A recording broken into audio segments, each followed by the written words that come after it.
Today we're going to listen to a story called On Meadowview Street by Henry Cole. Before we listen to it, I want to go over some words that you're going to see in your story or hear in your story. Decided. If you decided something, you made a choice after thinking about it. Maybe you decided what games to play at recess.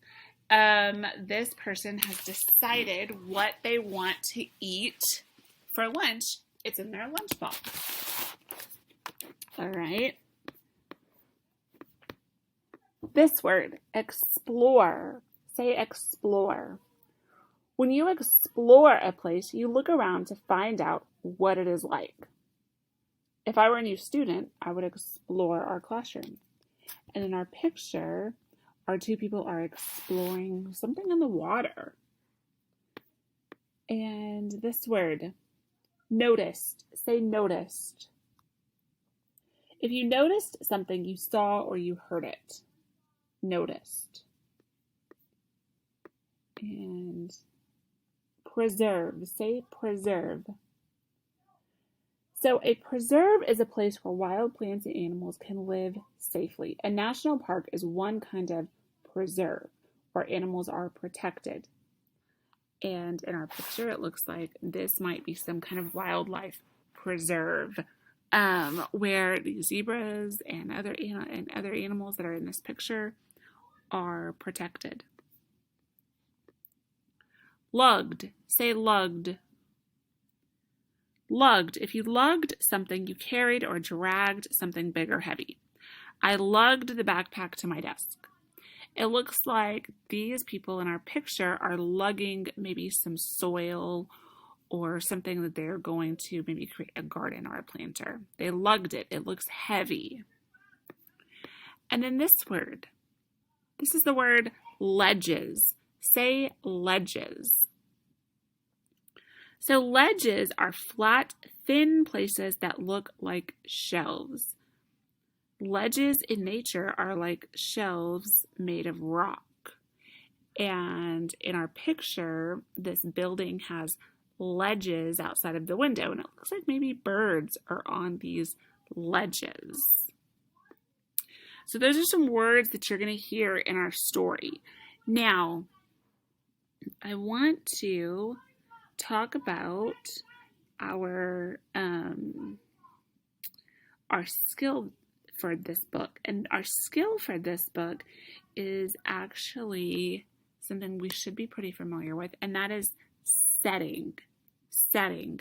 So a setting in a story is where or when it happened.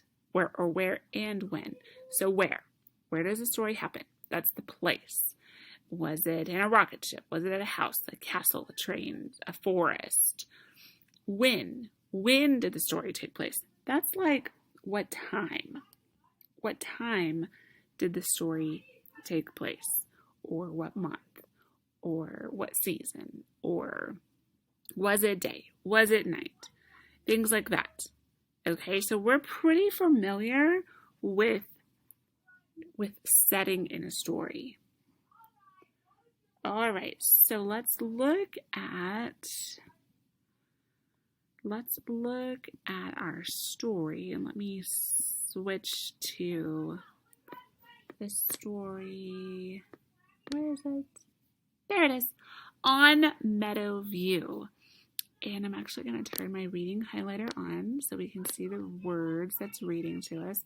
On Meadowview by Henry Cole. On Meadowview Street, Henry Cole. On Meadowview Street, Henry Cole. So this is our title page. Look at this picture before I turn it. So what do we see? We see some people standing in front of their houses, in front of their yards.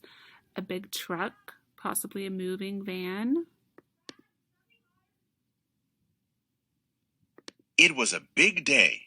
Caroline and her family were moving into their new house on Meadowview Street.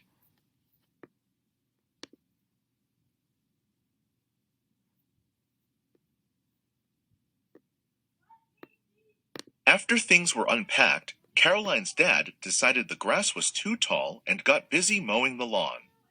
Caroline was about to explore the new street to see if there was a meadow on Meadowview Street when she noticed a small blossom. "It's beautiful," Caroline said to herself, "and all alone."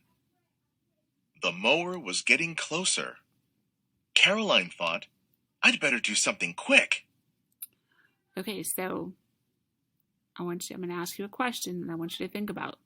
Why would Caroline want to see if there was a meadow on Meadowview Street? Think about that question. Think about the name of the street. The mower came to a halt. "Daddy," Caroline pleaded, "couldn't you mow around my flower?" He said, thinking. "Well, that's less mowing for me." Caroline raced inside the house. She poked around the boxes in the basement. "Aha!" she smiled. "Some string and some sticks, just what I need." Okay, I want to ask you another question that I want you to think about.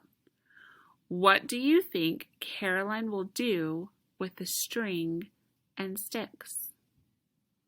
So this is where you might make a prediction before you turn the page of what she might do with those string and the sticks.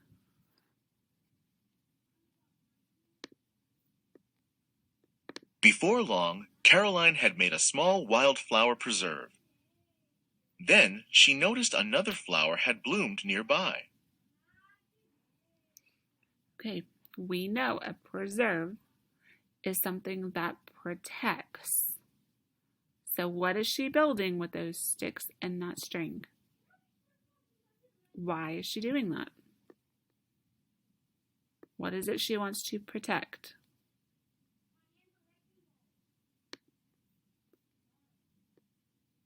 Her preserve got bigger and bigger and bigger. "That butterfly seems to like my little garden," Caroline thought happily. So why does Caroline's wildflower preserve keep getting bigger and bigger? What's happening?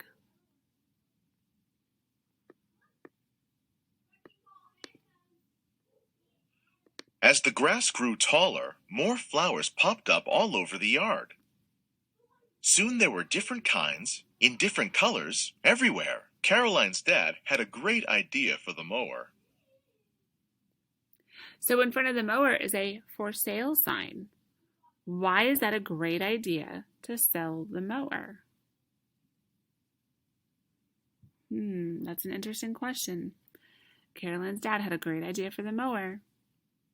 For sale. I wonder why. One day, Caroline sat in her preserve in the heat of the sun. "My garden needs a shady spot," she said to her parents. "A shady spot sounds nice," replied Caroline's mom. Soon a truck made a delivery. Caroline's mom took pictures. "Welcome to your new home," said Caroline to the maple tree. So what do we think she's going to do with that maple tree? What's she going to do with it? What is Dad over there doing in her meadow?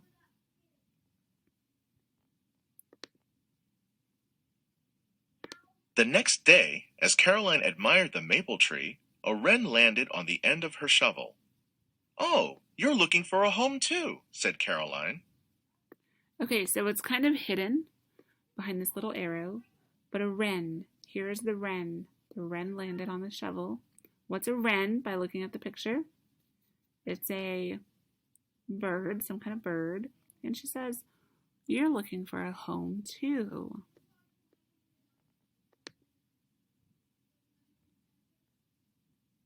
Caroline and her dad got to work. They found some plans for building birdhouses.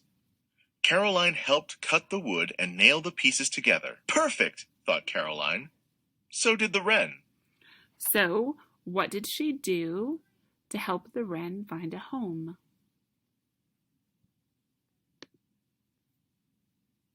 In no time, there were birds and insects everywhere, around the tree and zipping among the flowers. Soon the wren house was full of twigs for a nest. Caroline wanted one more thing. "We need a place where everyone can get a drink of water," she said. Caroline's full of lots and lots of ideas. The next day, she and her dad began building a pond. They dug a large, shallow hole and lined it with a heavy plastic sheet. Caroline added plants that like living in water. She lugged large rocks to the edge, making ledges and little caverns for creatures to live in. So I want you to really look at this picture, and I want you to think back a few pages when our book first began. I want you to remember what that looked like then, what Dad was doing, what it looked like, and then think about what it looks like now. Think about how it's changed.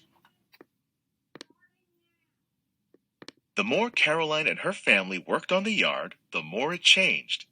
It was now a home to many things. And soon, the Jacksons' yard changed, and the Smiths, and the Sotos. Why do you think the neighbors changed their yards? Think about that. Why are they changing their yards as well?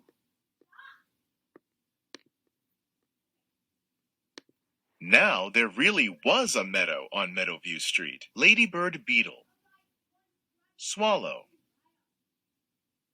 salamander,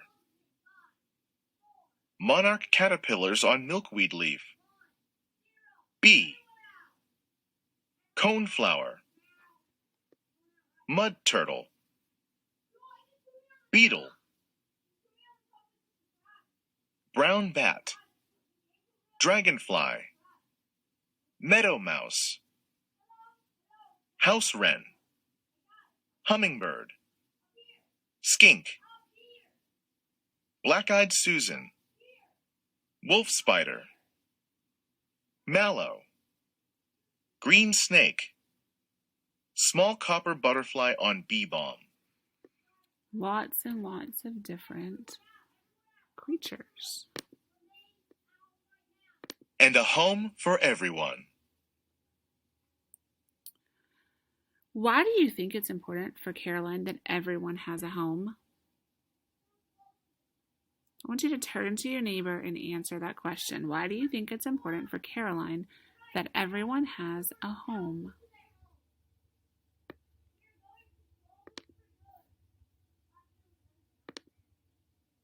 Oops.